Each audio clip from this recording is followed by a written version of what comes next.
A very lovely morning to all my dear students. I hope you all are fit and fine and enjoying your online classes. So today I am going to continue your history. The topic is tracing changes through 1,000 years. I hope you all will enjoy your classes. If you are having any doubts or any questions, so anytime you may ask. So students, this is your chapter Tracing Changes Through 1,000 Years. Take a look at map. ये जो map है आप इसको देखो. 1 and 2. 1 and 2. Map 1 was made in 1154 CE by the Arab geographer Al-Idrisi. जो Al-Idrisi थे 1154 में उन्होंने इस मैप को बनाया था. Okay. The section reproduced here is a detail of the Indian subcontinent from his larger map of the Indian world. ये जो मैप आप देखोगे ना तो ये थोड़ा सा देखो इसमें माइनरली ऑब्जर्व करोगे तो ये एल इड्रिस ने बनाया था.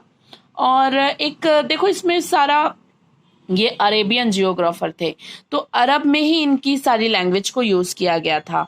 इसके बाद इंडियन सब continent from his larger map of the world map 2. अब इसमें मैप 2 में अपन जाएंगे ना तो मैप 2 में देखो आप इंडिया को शो कर रहा है. ये देखो ये पूरा इंडिया को शो कर रहा है. ठीक है.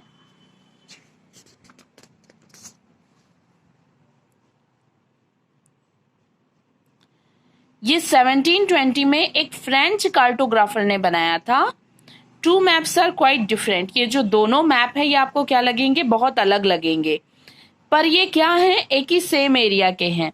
एल इड्रिस का जो मैप है वो साउथ इंडिया के साइड का है. We would expect to find north India and Sri Lanka is the island at the top. देखो यहाँ पे आपको ये इंडिया का मैप है, ये श्रीलंका है, मालूम है आपको.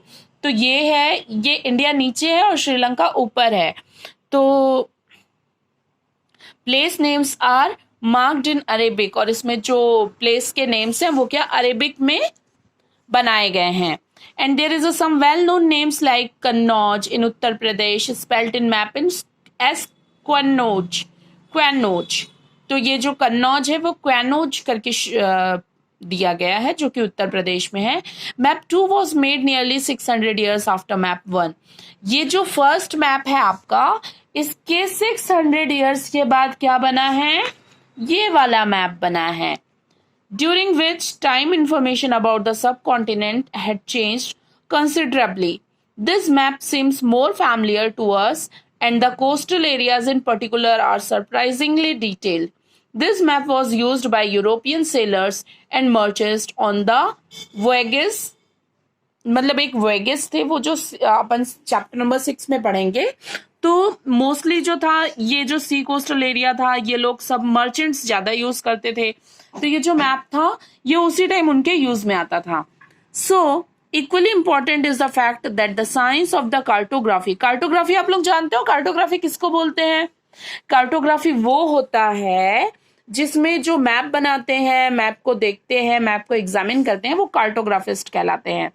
Different in the two periods, when historians read documents, map and text from the past, they have to be sensitive to the different historical backgrounds. The context in which information about the past was produced. ये context था जो कि एक information देता था जो कि past में जो भी बनाया जाता था उसके according. New and old terminologies. अब जो नई टर्मिनोलॉजी थी और ओल्ड टर्मिनोलॉजी थी उसके बारे में हम पढ़ेंगे. If the context in which information is produced changes with time, what about language and meaning. अब ये बोल रहा है कि जब ये लैंग्वेजेस चेंज थी तो फिर इसकी मीनिंग, इंफॉर्मेशन जब चेंज थी और अलग अलग तरीके से अलग अलग समय में बनाई गई थी तो इनके लैंग्वेज और मीनिंग के बारे में हम क्या बोल सकते हैं. तो historical records exist in a variety of languages which have changed considerably over the years. Medieval Persian, for example, is different from modern Persian. The difference is not just with regard to grammar and vocabulary. The meaning of words also change over time. अब एक Persian मतलब एक modern Persian जो था वो medieval Persian जो था और एक उदाहरण ले रहे हैं कि ये अलग अलग फॉर्म थे मॉडर्न पर्शियन के। तो ये जो डिफरेंस था, it's not just with regard to grammar and vocabulary, मतलब ये डिफरेंस जो था वो सिर्फ ग्रामर और प्रोनाउंसिएशन या वोकेबलरी के अकॉर्डिंग बस नहीं था, ये पूरे टाइम के अकॉर्डिंग चेंज था। अब यहाँ पे हम एक टर्म लेते हैं Hindustan. Take the term Hindustan for example, today we understand it's as India, the modern nation state. When the term was used in the 13th century by Minazi Siraj, a chronicler who wrote in Persian, एक chronicler थे Persian के जिन्होंने ये India को, हमारा जो भारत है, उसको नाम क्या दिया था? हिंदुस्तान। ये पर्शियन में इसको नाम दिए थे। He meant the areas of Punjab, Haryana and the lands between the Ganga and Yamuna। इनका जो उस टाइम पे उन्होंने जो हिंदुस्तान बोला था उसमें कौन कौन से एरिया आते थे? Punjab, Haryana and the lands between the Ganga and Yamuna, Ganga और यमुना के बीच के एरिया को।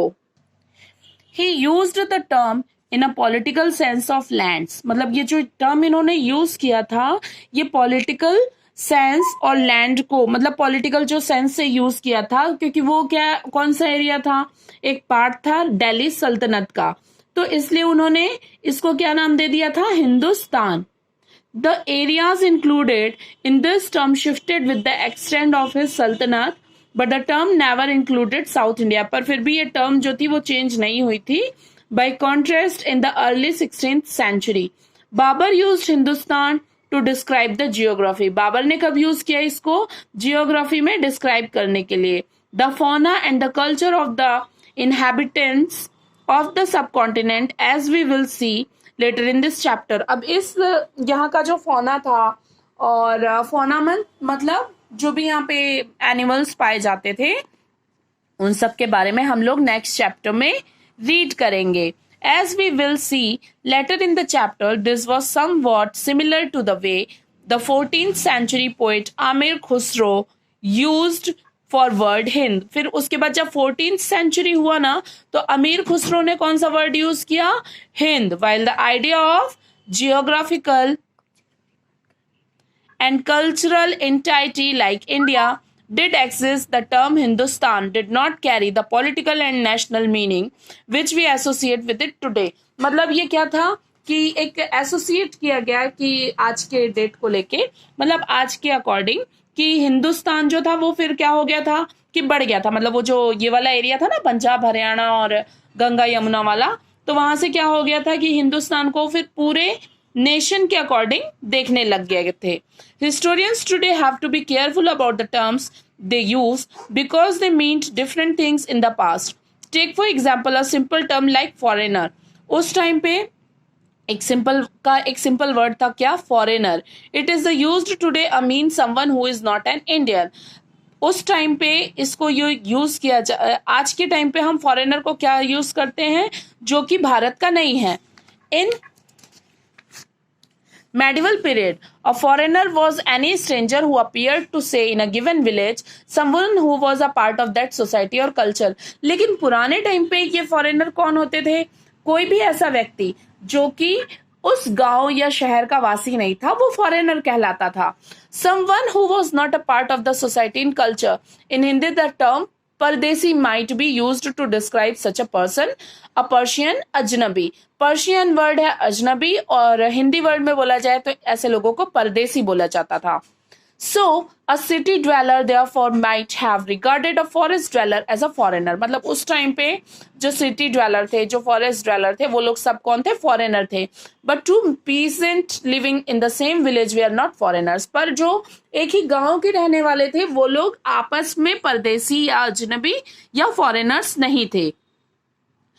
Even thought many may have had different religious or caste backgrounds। भले ही वो लोग कोई भी कास्ट के हों, कोई भी बैकग्राउंड के हों, पर वो दो लोग जो कि एक ही विलेज के थे वो लोग फॉरेनर्स नहीं कहलाते थे। मैं आप लोगों को एक छोटा सा हिंट दे रही हूँ। यदि आपके घर पे दादी होंगी या नानी होंगी तो आप उनसे ये चीजें जान सकते हो, क्योंकि उस टाइम पे ऐसा मैं भी अपने घर पे सुनती थी कि जब कोई बाहर से आता था तो उनको परदेसी बोला जाता था। तो एक मतलब ये इंडियन सोसाइटी थी, और इंडियन सोसाइटी के अकॉर्डिंग उस टाइम पे परदेसी कौन होता था? जो कि हमारे एरिया को बिलोंग नहीं करता था, तो वो परदेसी कहलाता था. So student, this is your today's explanation, and I will continue your chapter in next video. Okay, I hope you all will enjoy, and if you are having any doubt or questions, so you may ask in any time. Okay, so have a nice day.